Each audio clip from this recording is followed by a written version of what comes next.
കൂടെ ഞാൻ വന്നോട്ടെ നിന്റെ സ്നേഹ സന്നിധിയിൽ നിന്നെ മുഖാമുഖം. Good morning guys. ആദ്യം മുതൽ ദൈവത്തിന്റെ ആഗ്രഹം മനുഷ്യനുമായിട്ടുള്ള കൂട്ടായ്മയിൽ അവനോടുള്ള ഒന്നിച്ചിരുന്ന ആ സാന്നിധ്യത്തിൽ ഇരിക്കുക എന്നതായിരുന്നു നമുക്ക് വായിച്ചെടുക്കാനായിട്ട് സാധിക്കും. പക്ഷെ മനുഷ്യന്റെ ചരിത്രം തുടങ്ങുമ്പോൾ തന്നെ ദൈവശബ്ദം കേട്ട് അവന്റെ ഇഷ്ടം ദൈവത്തിൽ നിന്ന് ഓടി ഒളിക്കാനും മറഞ്ഞിരിക്കാനും ഒക്കെയാ. ഉൽപ്പത്തി പുസ്തകം 3:9 ദൈവം മനുഷ്യനെ വിളിച്ചു, ആദം നീ എവിടെയാണ്? ദൈവത്തിന് ആദം ഇരിക്കുന്ന ലൊക്കേഷൻ അറിയാനായിട്ടൊന്നും അല്ല ചോദിച്ചത്, അവൻ എല്ലാം അറിയുന്നു, അവൻ സർവജ്ഞാനിയാണ്. ആദത്തിന്റെ ഹൃദയത്തോടുള്ള ഒരു ചോദ്യമായിരുന്നു, കാരണം കുറ്റബോധവും ഭയവും അവനെ പിടിച്ചു എന്ന് ദൈവം അറിഞ്ഞു. പക്ഷേ ആദം പറയുന്നു, ഞാൻ നഗ്നനായതുകൊണ്ട് ഒളിച്ചു. പാപം എപ്പോഴും നമ്മെ നഗ്നരാക്കും, ദൈവത്തിൽ നിന്ന് അകലത്തിലേക്ക് ഓടിക്കുകയും ഒളിപ്പിക്കാൻ ശ്രമിക്കുകയും ചെയ്യും. ഇന്ന് നമ്മിൽ പലരും യഥാർത്ഥ ദൈവവചനം, മായമില്ലാത്ത ദൈവവചനം കേട്ടിട്ടും അതിലൊന്നും വലിയ താല്പര്യമില്ലാതെ ഒളിക്കുന്നു. സത്യം അറിയാൻ ആഗ്രഹമില്ലാത്തതിനാൽ, ഇതൊന്നും കേൾക്കാനോ വായിച്ചു മനസ്സിലാക്കാനോ ക്ഷമയില്ലാത്തതിനാൽ, അല്ലെങ്കിൽ കുറ്റബോധം കൊണ്ടോ പാപം തരുന്ന സുഖം കൊണ്ടോ ദൈവത്തിൽ നിന്നും ദൈവവചനത്തിൽ നിന്നും പലപ്പോഴും ഓടി ഒളിക്കുകയല്ലേ ചെയ്യുന്നത്. മറ്റുള്ളവർ എന്ത് വിചാരിക്കും എന്നുള്ളതുകൊണ്ട്. ഉൽപ്പത്തി 3:10 ഇപ്രകാരം നമ്മൾ വായിക്കുന്നു, ഞാൻ ഭയപ്പെട്ടത് കൊണ്ട് ഒളിച്ചു. സീറോ മലബാർ സഭയുടെ ഒപ്പീസ് പാടുമ്പോഴത്തേക്ക് മരിച്ച വീട്ടിൽ നമ്മൾ പാടാറില്ലേ, പാപമിതെന്നിൽ ഭീതിയുണർത്തി ഓടിപ്പോയി ഞാൻ ജീവൻ പകരും. പാപം ഭീതി ഉണർത്തുന്നതാണ്, പാപം നമ്മളിൽ പേടി ഉണർത്തുന്നതാണ്, ഭയം ഉണർത്തുന്നതാണെന്ന്.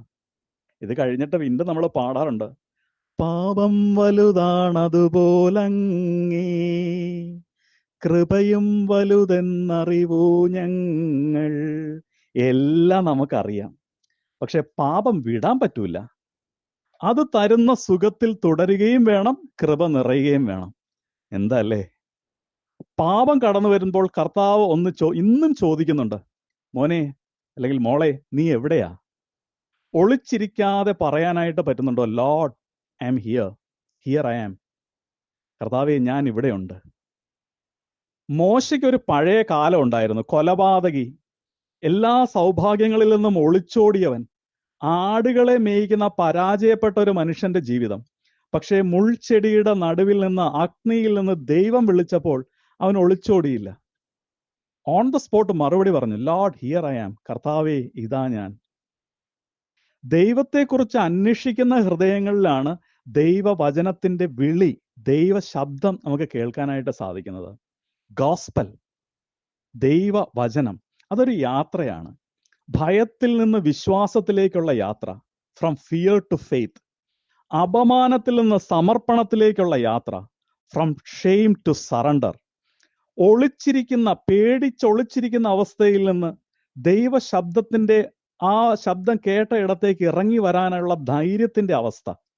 കുറ്റബോധത്തിൽ നിന്ന് കൃപയിലേക്ക്, ഗ്രേസിലേക്ക് കടന്നു വരാനായിട്ടുള്ളൊരു യാത്ര. അതാണ് ദൈവവചനം നമുക്ക് തരുന്ന യാത്ര. രാവിലെ നമുക്ക് ഒന്നിച്ച് ഇങ്ങനെ പലരെയും വചനത്തിൽ നിന്ന് ഒന്ന് ഓർത്തെടുത്താലോ?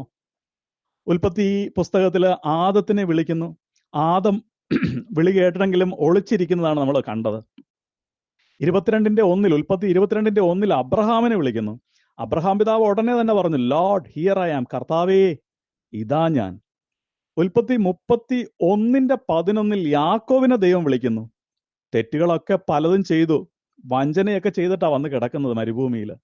പക്ഷെ വിളി കേട്ടതും യാക്കോബ് പറഞ്ഞു, ലോർഡ് ഹിയർ ഐ ആം, കർത്താവേ ഇതാ ഞാൻ. സറണ്ടറിങ്. ശാമുവേലിന്റെ പുസ്തകത്തിൽ 1 ശാമുവേൽ 3:4 ശാമുവേൽ ബാലനെ ദൈവം വിളിക്കുന്നു. ഉത്തരം ഉടനെ ആയിരുന്നു, ലോർഡ് ഹിയർ ഐ ആം. ആദ്യം ഒന്ന് തിരിച്ചറിയാൻ ആദ്യം വൈകിയെങ്കിലും ഗുരു പറഞ്ഞ കണക്ക് തിരിച്ചു പറഞ്ഞു, ലോർഡ് ഹിയർ ഐ ആം. യേശയ്യ 6:8 പ്രവാചകനെ വിളിച്ചിട്ട് കർത്താവ് ചോദിച്ചില്ലേ, ഞാൻ ആരെ അയക്കും? റെഡി ആൻസർ ആയിരുന്നു, here I am lord send me. അടിയനിതാ, അടിയനെ അയക്കണമേ. പക്ഷേ യോനയെ വിളിച്ചു. യോനയുടെ പുസ്തകം 1:3 യോനയെ വിളിച്ചു. യോന എന്ത് പറ്റി? ഒളിച്ചോടി. നിനിവയിലേക്ക് പോകാൻ പറഞ്ഞപ്പോഴത്തേക്കും താർഷീസിലേക്കുള്ള ടിക്കറ്റാണ് എടുത്തത്. ഇനി അനുഭവിക്കാൻ വല്ലതും ഉണ്ടോ? ദൈവം ഒരാളെ കണ്ടു കഴിഞ്ഞാൽ അവനെ കൊണ്ടുവരും. സറണ്ടർ. ലൂക്ക 1:38 അതിമനോഹരമായി നമ്മൾ ഒട്ടും മറക്കാത്തൊരു സംഭവം. പരിശുദ്ധ മാതാവിനെ ദൈവം വിളിക്കുന്നു. ഉത്തരം റെഡിയായിരുന്നു. വരും വരായികളെല്ലാം അറിയാം, അന്നത്തെ സാഹചര്യം അറിയാം. എന്നിട്ടും ഒറ്റ ഉത്തരം, ഇതാ കർത്താവിന്റെ ദാസി, നിന്റെ ഇഷ്ടം പോലെ സംഭവിക്കട്ടെ. അവിടുത്തെ രക്ഷാകര ചരിത്രത്തിന്റെ വഴി മനുഷ്യന്റെ മുൻപിൽ അതോടെ തുറക്കപ്പെടുന്ന ഒരു സാഹചര്യം ഉണ്ടായല്ലേ. നമുക്കും പ്രാർത്ഥിക്കാം.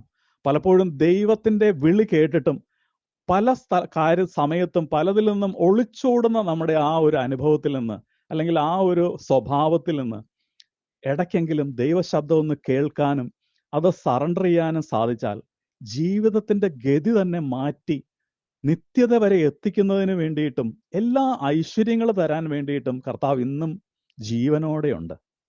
ഒന്നിച്ച് പ്രാർത്ഥിച്ചാലോ? സമ്മതമെങ്കിൽ ഒന്നിച്ച് പ്രാർത്ഥിക്കാം. പരിശുദ്ധനായ പിതാവേ, വചനത്തിലൂടെയോ അല്ലാതെയോ അങ്ങയുടെ ശബ്ദം കേൾക്കുമ്പോൾ ഭയം കൊണ്ടോ ലജ്ജ കൊണ്ടോ ഞാൻ ഒളിച്ചിരിക്കാതിരിക്കട്ടെ.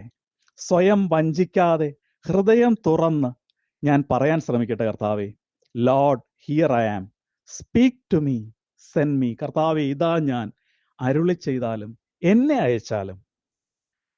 നമുക്ക് സന്തോഷത്തോടെ ഉത്സാഹത്തോടെ കർത്താവിൻ്റെ വചനത്തിൻ്റെ മുൻപിൽ യെസ് ഐ വിൽ ഡു, ഞാനിത് ചെയ്യും എന്ന് തീരുമാനമെടുക്കുകയാണെങ്കിൽ നമ്മുടെ ജീവിതത്തിൻ്റെ ഐശ്വര്യം അവിടെ തുടങ്ങുന്നു. നിത്യതയിലേക്കുള്ള യാത്രയുടെ മുന്നോട്ടുള്ള പടി അവിടെ തുടങ്ങുന്നു. അതിലൂടെ തൻ്റെ ഇഷ്ടത്തിനും എൻ്റെ നന്മയ്ക്കുമായി എന്നെ ഉപയോഗിക്കണമേ എന്ന് പ്രാർത്ഥിക്കാം. യേശുവിൻ നാമത്തിൽ തന്നെ, ആമേൻ. നല്ലൊരു ദിവസം ആശംസിക്കുന്നു. കൂടെ നടക്കാം. നിത്യതയിൽ അവൻ നമ്മെ എത്തിക്കും, ഉറപ്പ്. ജനത്തിനായി